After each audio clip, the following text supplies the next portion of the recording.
خبر شامل کرتے ہیں پنجگور سے۔ ڈپٹی کمشنر عبدالکبیر زرکون نے کہا کہ ایک بہترین معاشرے کے قیام میں صحافیوں کا بنیادی کردار ہوتا ہے، جن کی مثبت صحافت کی بدولت نہ صرف مسائل کی نشاندہی ہوتا ہے بلکہ ان کی رہنمائی سے بھی بہت سارے مسائل کے حل میں مدد ملتی ہے۔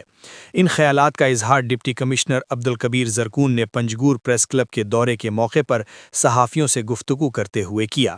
اس موقع پر پریس کلب کے عہدیداروں نے صحافیوں کو درپیش بنیادی مسائل سے متعلق تفصیلی بریفنگ دی۔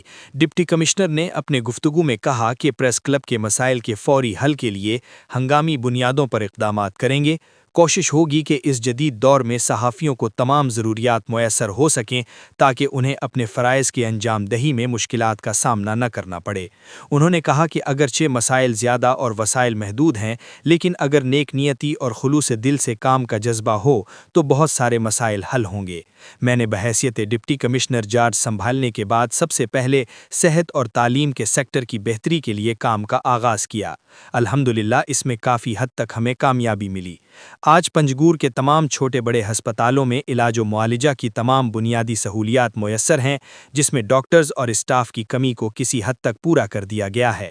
اب یہ ان کا کام ہے کہ اپنے فرض منصبی احسن طریقے سے انجام دے کر بلا تفریق عوام کی خدمت کریں۔ انہوں نے کہا کہ ہم نے فیصلہ کیا ہے کہ کسی صورت غفلت یا کوتاہی برداشت نہیں کریں گے، ہر صورت پنجگور کے تمام تعلیمی اداروں کو فعال بنائیں گے، ہسپتالوں میں ڈاکٹرز اور اسٹاف کی ڈیوٹی یقینی بنائیں گے، عوام کی تائید اور تعاون سے پنجگور کو ایک مثالی ڈسٹرکٹ بنائیں گے۔ تازہ ترین خبروں اور تبصروں کے لیے voice of Makran YouTube channel, Facebook page اور واٹس ایپ چینل کو فالو اور سبسکرائب کیجیے۔